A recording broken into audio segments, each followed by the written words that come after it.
इंसान की जन्म मृत्यु का निर्णय ईश्वर के हाथों में होता है। जिस व्यक्ति का जन्म हुआ है उसकी मृत्यु निश्चित है, लेकिन जन्म और मृत्यु तो ईश्वर का खेल है।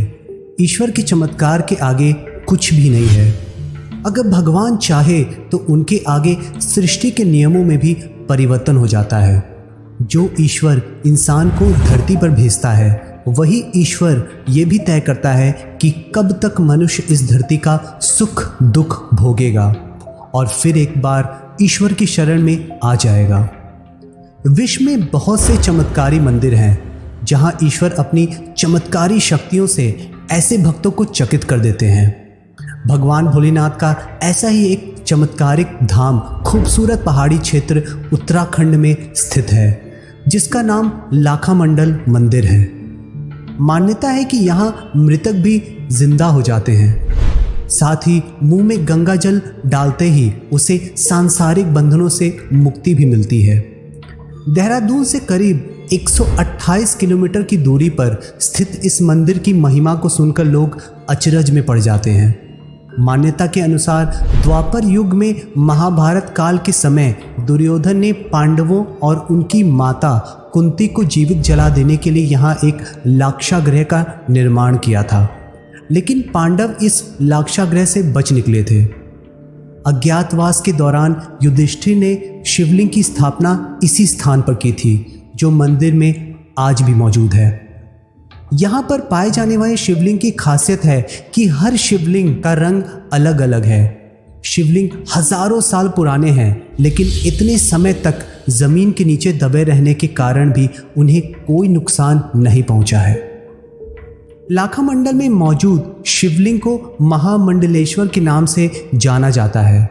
इस मंदिर के आगमन में एक शिवलिंग है, जिसके बारे में ये माना जाता है कि इस शिवलिंग की स्थापना अज्ञातवास में पांडवों के बड़े भाई युधिष्ठिर ने की थी। यह शिवलिंग ग्रेफाइट का बना हुआ है। इस शिवलिंग की एक अन्य खासियत यह है कि जब भी कोई व्यक्ति इस शिवलिंग का जलाभिषेक करता है तो उसे इसमें अपने चेहरे की आकृति स्पष्ट नजर आती है। मंदिर के आंगन में इस शिवलिंग के सामने 2 द्वारपाल पश्चिम की ओर मुंह करके खड़े हैं।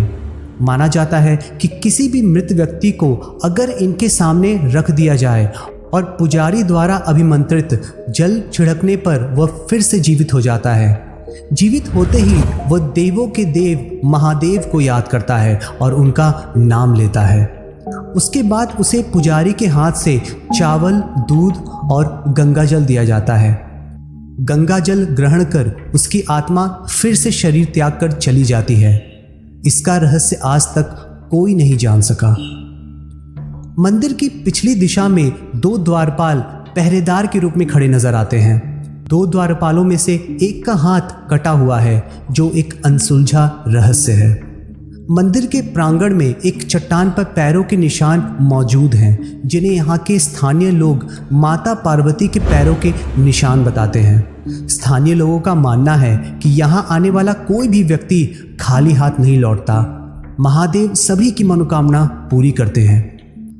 महामंडलेश्वर शिवलिंग के विषय में माना जाता है कि जो भी स्त्री पुत्र प्राप्ति के उद्देश्य से महाशिवरात्रि की रात मंदिर के मुख्य द्वार पर बैठकर शिवालय के दीपक को एकटक निहारते हुए शिव मंत्र का जाप करती है, उसे 1 साल के भीतर पुत्र रत्न की प्राप्ति होती है। स्थानीय लोगों का मानना है कि यहाँ आने वाला कोई भी व्यक्ति खाली हाथ नहीं लौटता। भगवान महादेव अपनी दर पर आने वाले हर भक्तों की मनोकामना अवश्य ही पूरी करते हैं।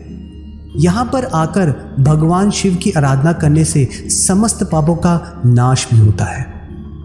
दोस्तों, अगर आप भी आने वाले दिनों में देहरादून जाने का विचार कर रहे हैं तो लाखामंडल स्थित महादेव मंदिर के दर्शन अवश्य करें।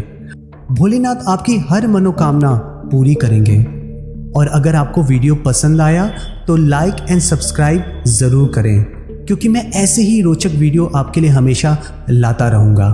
अब आपसे अगली वीडियो में मिलता हूँ। हर हर महादेव।